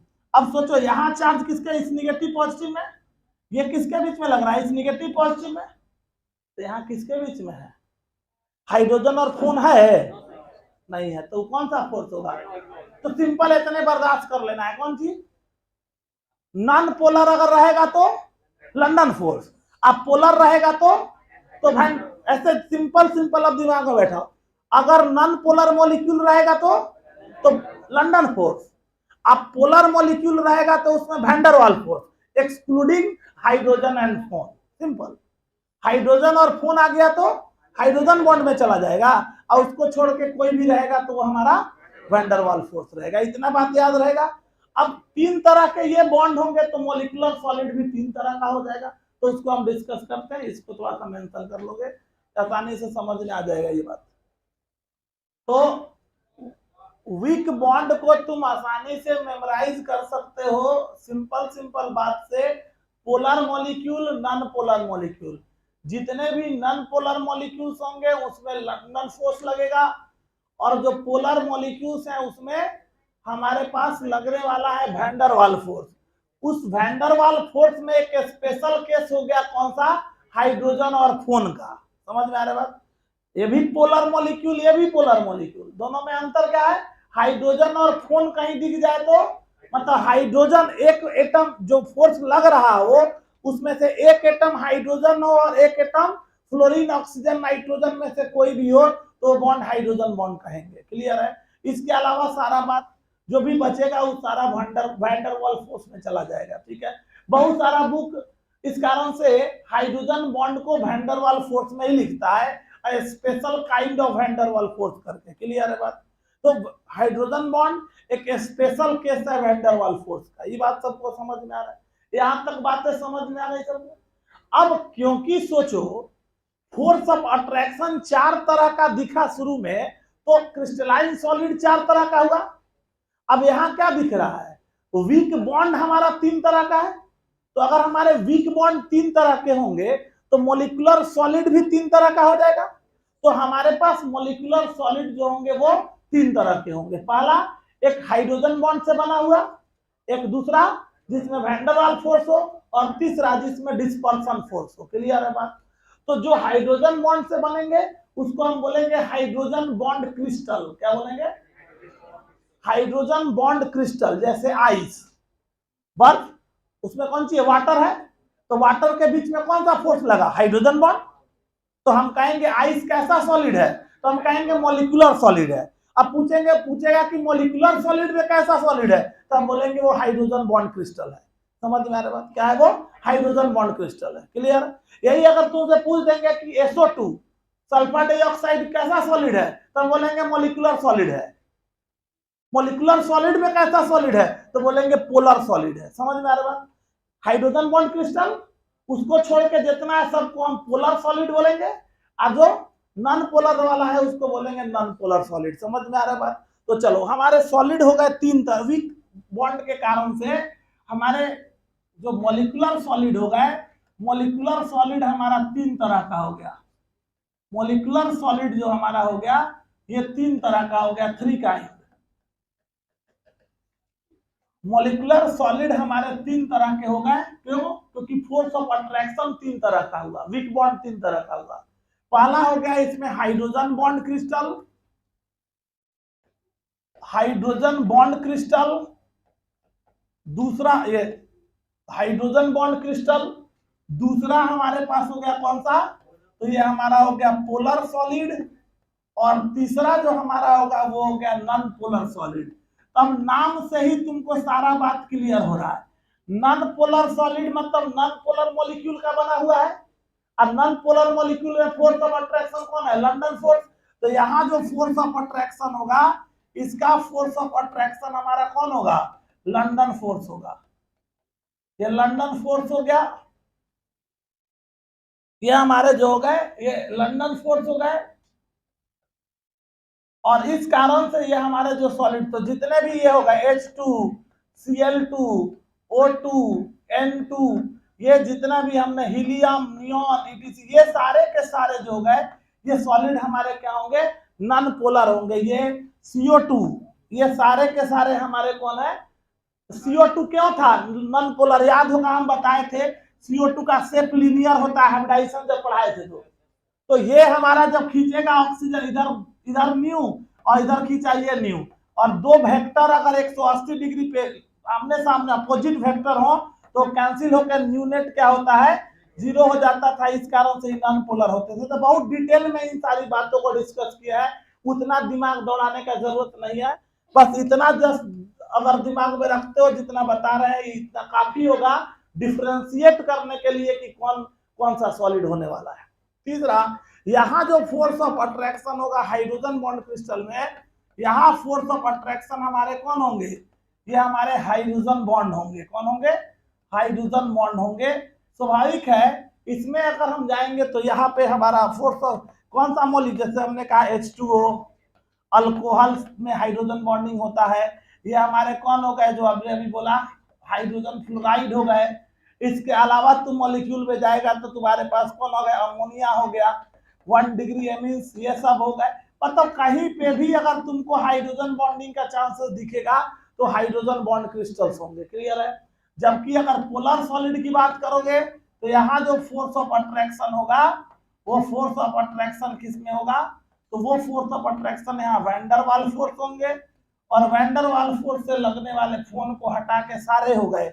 एग्जाम्पल के लिए जो हमने कहा HCl, HBr, HI, ये हमारे जो हो गए हमने अभी और यूज किया SO2 हो गए, H2S हो गए, सारा जो भी और भी RHS हो गया, जो भी यूज करना हो हम यूज कर सकते हैं।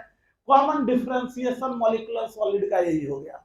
तो अब हम कैपेबल हैं आयनिक solid, covalent solid, metallic solid और मॉलिक्यूलर सॉलिड को समझने में कि कौन से मॉलिक्यूलर सॉलिड्स होंगे। ठीक है, ये अगर नहीं समझ में आ रहा है, इसका सीधा मतलब है, इसके बावजूद भी इसका मतलब है कि तुम्हारा केमिकल बॉन्डिंग पूरी तरह से साफ किए हुए हो तुम लोग, उस पर काम करने की आवश्यकता है। तो जो लोग को नहीं समझ में आया होगा वो एक बार कॉपी जाके देख लेंगे, केमिकल बॉन्डिंग का नोट्स उठा के, वीक बॉन्ड पढ़ाए होंगे उसमें जाके देखोगे, वहां पे क्लियर होगा। ऐसे संडे संडे हम केमिकल बॉन्डिंग पढ़ा भी रहे हैं, तो जिनको दिक्कत हो संडे संडे वाले केमिकल बॉन्डिंग में 8 से 11 अभी पढ़ा रहे हैं, उसमें केमिकल बॉन्डिंग पढ़ भी सकते हैं। चलो, तो हमारे जो बॉन्ड्स हो गए मॉलिक्यूलर सॉलिड जो हमारे हो गए वो 3 तरह के, ये बात सबको क्लियर हो गया। तो चलो लिख लेंगे, इसको भी एग्जांपल करके लिख लोगे। यहाँ पे एनसीईआरटी के तुम्हारे इंटेक्स क्वेश्चंस, एनसीईआरटी में पेज नंबर 7 में इंटेक्स क्वेश्चन है। हम क्वेश्चन बोल रहे हैं, गौर से सुनना सब। क्वेश्चन है, क्वेश्चन नंबर 1.6 है, क्लासिफाई द फॉलोइंग सॉलिड। ये इंडेक्स पेज नंबर 7 में इंडेक्स ये लिख लीजिए सब लोग।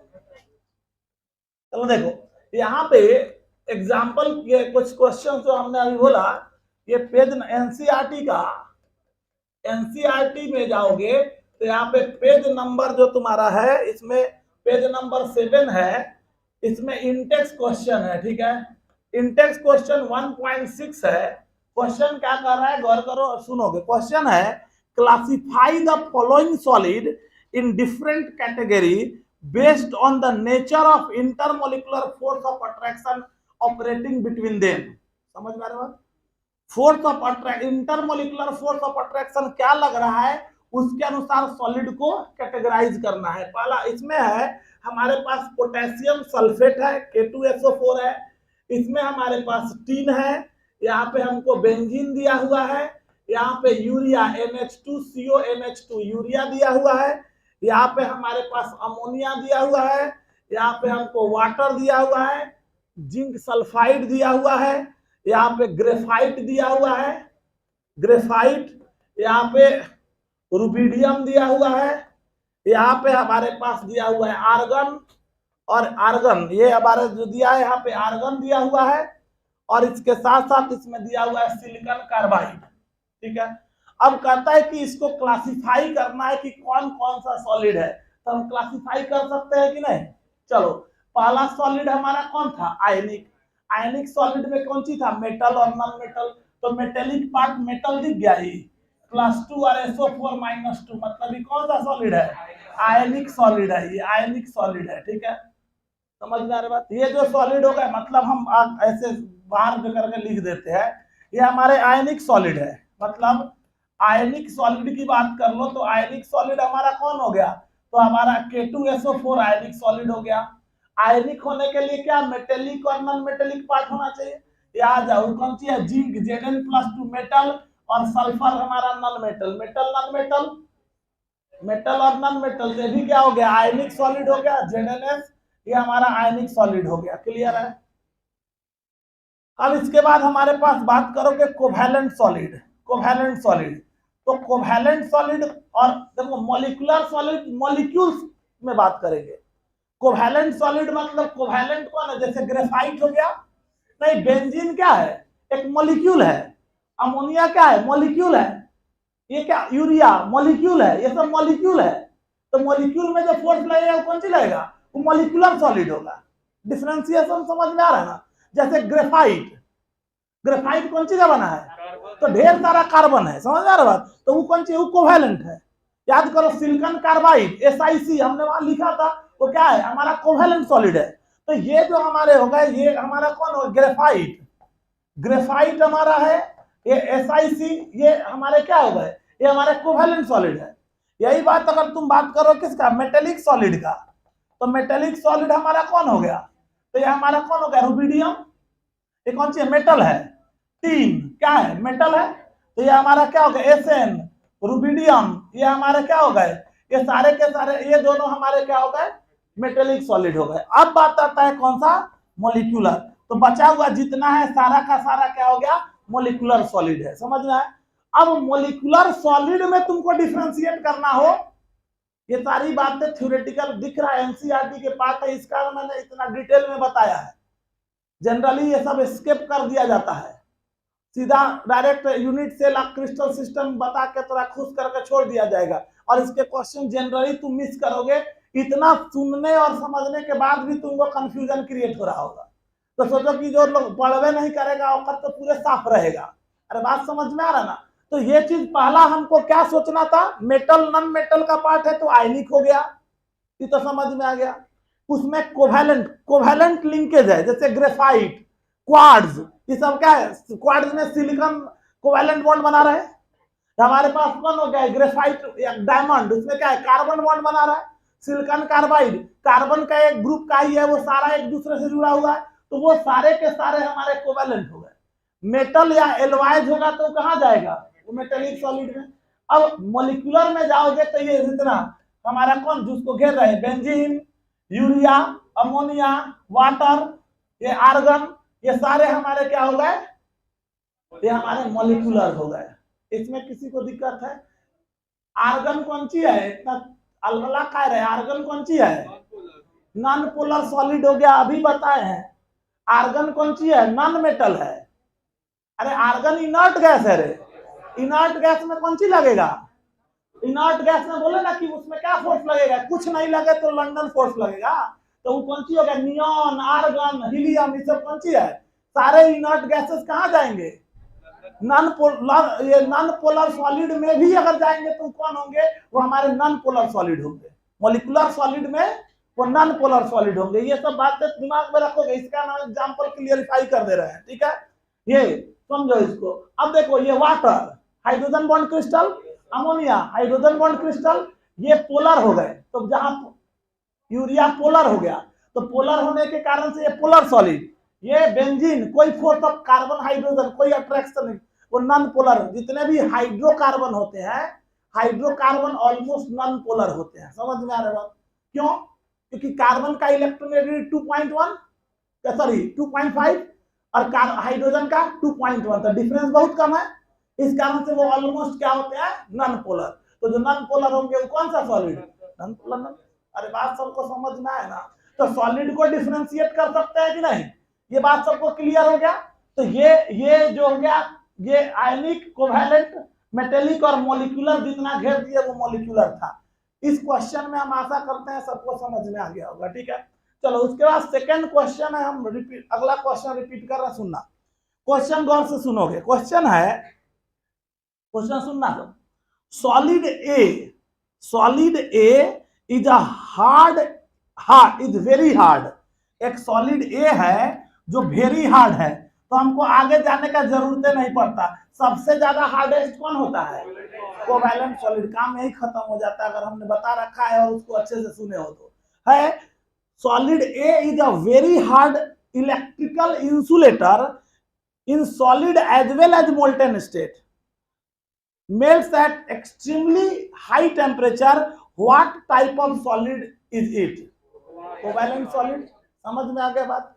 तीसरा क्वेश्चन है, ये थ्योरेटिकल क्वेश्चन जो एनसीईआरटी के हैं, जो हम बोल रहे हैं, सब सुन के, अब सुन के इधर से सुन के उधर नहीं निकाल लोगे, घर पे जाओगे ये सारा एक्सप्लेनेशन लिख लोगे कॉपी में, साथ में खत्म होगा। इसके बाद जब घर जाओगे तो उसके आगे ये सारे क्वेश्चन का आंसर तुमको लिख लेना है, लिखे रहोगे, सारा याद रहेगा तुमको। तीसरा क्या है, थर्ड क्वेश्चन सुनो, आयनिक solid conduct electricity in molten state but not in solid state, explain.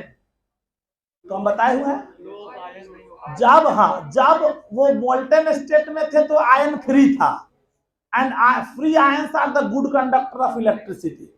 But in solid state, due to electrostatic force of attraction, all cations and anions binds together strongly, so that cations and anions are not free.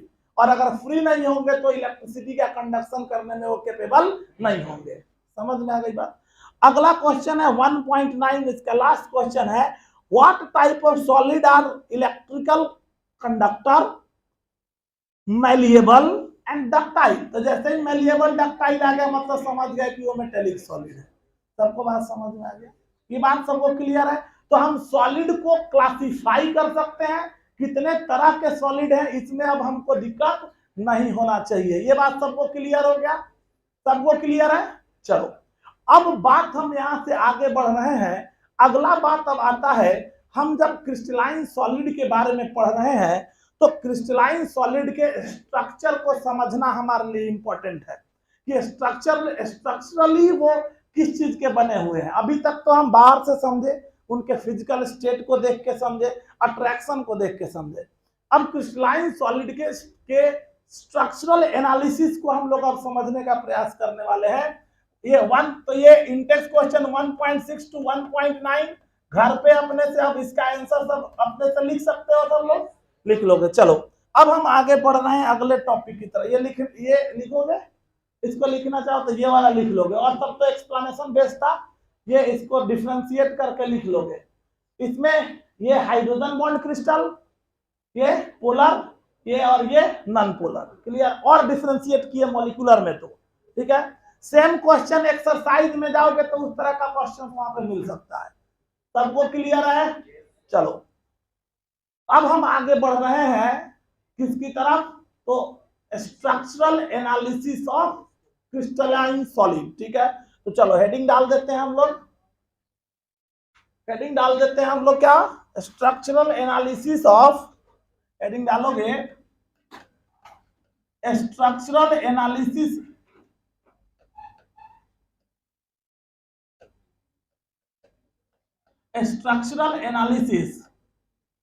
Analysis of crystalline solid. गौर से समझना सब, crystalline solid, structural analysis of crystalline solid. हम क्या करते हैं, हम समझा रहे हैं इसको, पहले सब लोग समझोगे, फिर आगे आके इसको देखेंगे। हमने एक क्रिस्टलाइन सॉलिड ले लिया, ये अपना एक क्रिस्टलाइन सॉलिड है। अगर ये क्रिस्टलाइन सॉलिड है तो इसकी ज्योमेट्री क्या होगी? फिक्स और रेगुलर होगी। और इसमें कैसा पैकिंग होगा? लॉन्ग रेंज पैकिंग होगा। ये दो बात समझ पा रहे? लॉन्ग रेंज पैकिंग मतलब हर जगह एक ही तरह का पैकिंग होगा, ये तो समझ में आ रहा है। अगर ये क्रिस्टलाइन सॉलिड है तो इसकी ज्योमेट्री फिक्स है और इसमें हर जगह जो है एक ही तरह का पैकिंग होगा, चाहे यहां हो, चाहे यहां, कहीं का पैकिंग सेम है। तो हम एक छोटा सा पार्ट यहां से उठा रहे हैं और इसको ऑब्जर्व कर रहे हैं। गौर से सुनना, सब समझ में आ रहा है बात सबको? हमने क्या किया, एक छोटा सा पार्ट लेके हम इसको एग्जामिन कर रहे हैं। तो जो स्ट्रक्चर इसका होगा वही स्ट्रक्चर हर जगह होगा। क्यों? क्योंकि क्रिस्टलाइन सॉलिड का लॉन्ग रेंज पैकिंग होता है, ये तो समझ पा रहे हैं।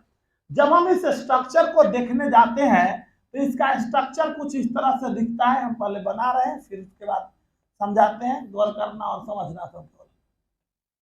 जब हम इस स्ट्रक्चर को ऑब्जर्व करते हैं इसके अंदर, तो ये कुछ इस तरह का स्ट्रक्चर दिखता है। पहले समझना, सनकेगा नहीं सब कि क्या हो गया, कहेगा तो ये टेंशन में होगा, ये तो ठीक है लेकिन ये बनी कैसे है, ये टेंशन में लगल होगा। सब बताएंगे सबका शॉर्टकट बताएं, सुनेगा। पहले सबसे पहला बात, सबसे बड़ा शॉर्टकट तो लिखवे नहीं करेंगे, लेड़ा होता सुनेगा। तो यहाँ पे क्या समझेगा सब, पहले हम लोग इस स्ट्रक्चर को कट करके बाहर किए तो एक स्ट्रक्चर ऐसा दिखा, ठीक है। थोड़ा इस स्ट्रक्चर को अगर हम ऑब्जर्व करते हैं, गौर करो, जब हम इस स्ट्रक्चर को देख रहे थे तो हमको कुछ इस तरह का स्ट्रक्चर इसके अंदर दिख रहा है। इसके अंदर देखो, ये अगर हम इसको देखें तो गौर करो तो यही स्ट्रक्चर बार बार रिपीट हुआ है। समझ में आ रही बात? यही स्ट्रक्चर बार बार रिपीट हुआ। तो ये स्ट्रक्चर जब रिपीट हुआ, इसको हम बाहर कर रहे हैं, ठीक है। ये स्ट्रक्चर ये था,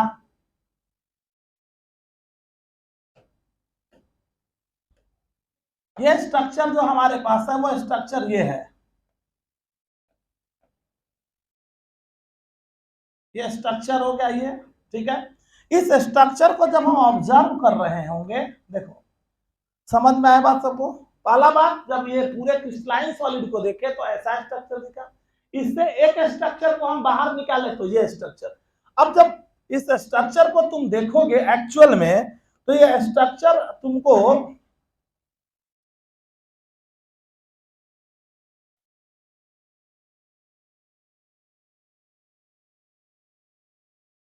ये स्ट्रक्चर हमारा जो है थोड़ा समझो, जब इस स्ट्रक्चर को देखते हैं, जो पॉइंट दिख रहा है ना, ये जो पॉइंट, ये जो थोड़ा समझना, ये एक लाइन में अरेंजमेंट है, ये अरेंजमेंट है। तो जो पॉइंट्स होते हैं ना, जो इस पॉइंट को बोलते हैं लैटिस पॉइंट, क्या बोलते हैं, और ये जिस एक लाइन में जो अरेंज होता है उस एरे को बोलते हैं स्पेस लैटिस, क्या बोलते हैं।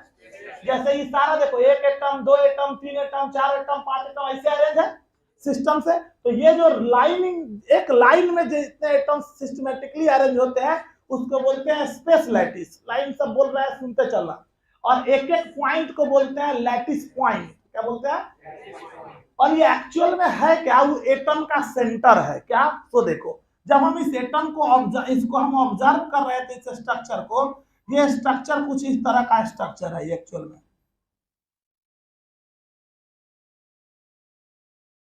ये जो स्ट्रक्चर हमको दिख रहा है, ये स्ट्रक्चर है, मतलब ये है क्या, ये एटम का सेंटर है। ये क्या है, एटम का सेंटर है। समझ में आ रहा है बात, क्लियर है। मतलब हुआ क्या, तो एटम्स थे, सिंपल समझो। तो हुआ क्या, एटम, एक एटम, जब ये एटम अरेंज हुआ, ये एटम जब अरेंज हुए, समझना बात को गौर से, एटम अरेंज हुआ, पहले एटम अरेंज हो रहा था। जब एटम अरेंज हुआ तो अरेंज होके वो एक स्ट्रक्चर बनाया, दिख रहा है ये स्ट्रक्चर। तो अरेंज होके जो स्ट्रक्चर बनाया पहले, इसको हम बोलते हैं यूनिट सेल, क्या बोलते हैं। एटम पहले क्यूबिकल अरेंजमेंट में गया, दिख रहा है क्यूब की तरह हो गया, क्यूबिकल अरेंजमेंट में गया। क्यों क्यूबिकल, इस सब की बात हम डिस्कस करते हैं, पहले समझो। एटम अरेंज हुआ, अरेंज होके एक छोटा यूनिट बनाया जिसको हम बोलते हैं यूनिट सेल, क्लियर है बात। ये जो यूनिट सेल बना, ये यूनिट सेल फिर से क्या हुए, ये यूनिट सेल बार बार रिपीट हुए, और रिपीट होने से क्या बना, एक स्ट्रक्चर बना जिसको हम बोलते हैं क्रिस्टल सिस्टम। क्या बोलेंगे हम, क्रिस्टल सिस्टम बोलेंगे। क्या बोलेंगे, क्रिस्टल सिस्टम। समझ में आ रहा है बात सबको, अरे समझ में आ रहा है बात, क्या बना, क्रिस्टल सिस्टम। और जब फिर से ये क्रिस्टल सिस्टम बार बार रिपीट हुए तो क्या बना, क्रिस्टलाइन सॉलिड बना। तो कितना सिस्टमेटिक अरेंजमेंट है, सो समझ में आ रहा है। दैट्स व्हाई इसका हम लोग बोलते हैं क्या है, ये लॉन्ग रेंज पैकिंग है। क्या हुआ, एटम पहले अरेंज हुआ तो क्या बना, यूनिट सेल बार बार अरेंज हुआ तो क्या बना, ये अरेंज हुए तो क्या बने, क्रिस्टल सिस्टम। और फिर से जब क्रिस्टल सिस्टम बार बार अरेंज हुआ तो इसके अरेंज होने से क्या बना, इसके कारण से हमको बना है क्रिस्टलाइन सॉलिड का फॉर्मेशन हुआ है। इससे बन गया हमारा क्रिस्टलाइन सॉलिड। ये लाइन सबको क्लियर है। चलो इस बात को सिंपल समझो, पहले एटम अरेंज होना शुरू हुआ, अरेंज होके एक स्ट्रक्चर बनाया, छोटा स्ट्रक्चर जिसको हमने कहा यूनिट सेल। ये यूनिट सेल बार बार रिपीट हुए तो क्या बना, अब क्रिस्टल सिस्टम बार बार रिपीट हुए तो क्या बना। तो कोई पूछे कि क्रिस्टलाइन सॉलिड किसका बना हुआ है, तो हम बोलेंगे क्रिस्टल सिस्टम का। क्रिस्टल सिस्टम किसका बना हुआ है, यूनिट सेल किसका बना हुआ है। इतना तो बात सबको समझ में आ रहा है। चलो इसको थोड़ा सा और हम क्लियरिफाई कर देते हैं। देखो यहाँ पे, इसमें ये एटम्स पहले अरेंज हुए, और अरेंज होकर क्या बना, एक स्ट्रक्चर बना, जो स्ट्रक्चर हमारा क्या है, ये यूनिट सेल है। समझ में आया बात। एटम क्यूबिकल अरेंजमेंट में गया और क्या बना, यूनिट सेल बना। ठीक है, अब सोचो, अब क्या हुआ, ये यूनिट सेल जो हमारे हैं ये क्या हो गए, फिर रिपीट हुए, पहले एक लाइन में, फिर दूसरे लाइन में, और फिर ये 3 डायमेंशनली पूरे पैक हुए, क्या बना, क्रिस्टल सिस्टम। समझ में आ रहा है बात, ये हमारा क्या बन गया, क्रिस्टल सिस्टम। समझ में आया बात। और ये क्रिस्टल सिस्टम जब बार बार रिपीट हुए तो क्या बना। तो यहाँ पे अगर तुम अब गौर करोगे तो ये सारे क्या है, एटम्स हैं, इन है एटम्स, आयंस या मॉलिक्यूल्स है हमारे, ठीक है, जो इनका फॉर्मेशन करने वाले हैं। ठीक है, इसको लैटिस पॉइंट बोलते हैं। और ये मिला तो मिलने के बाद हमको क्या बना रहा है, ये क्या बना, एक यूनिट सेल है। समझ में आ रहा है बात। तो सिंपल ये बात दिमाग में बैठना चाहिए, एटम अरेंज होकर यूनिट सेल बनाया, ये यूनिट सेल रिपीट होकर 3 डायमेंशनली अरेंज होकर क्रिस्टल सिस्टम बनाए, और ये क्रिस्टल सिस्टम बार बार रिपीट होकर क्रिस्टलाइन सॉलिड का फॉर्मेशन कर रहा है। क्लियर है बात यहां तक। तो यूनिट सेल क्या है, यूनिट सेल क्या है, क्रिस्टल सिस्टम क्या है, क्रिस्टलाइन सॉलिड कैसे बना, एक ओवरव्यू आ गया। हम यूनिट सेल क्रिस्टल सिस्टम्स के बारे में और डिटेल में अगले क्लास में डिस्कस करेंगे कि यूनिट सेल कितने तरह के होते हैं। क्रिस्टल सिस्टम कितने तरह के होते हैं, इन सब नहीं सनकेगा नहीं, प्रयास करेगा, प्रयास कोशिश करने से सब कुछ हो जाता है, करते रहेगा। चलो, तो अगले अगले क्लास में हम लोग आएंगे तो kind of unit cell, kind of crystal system, इन सारी बातों का डिस्कशन करेंगे, ठीक है। चलो, तो अगले क्लास में मिलते हैं हम लोग इसके आगे।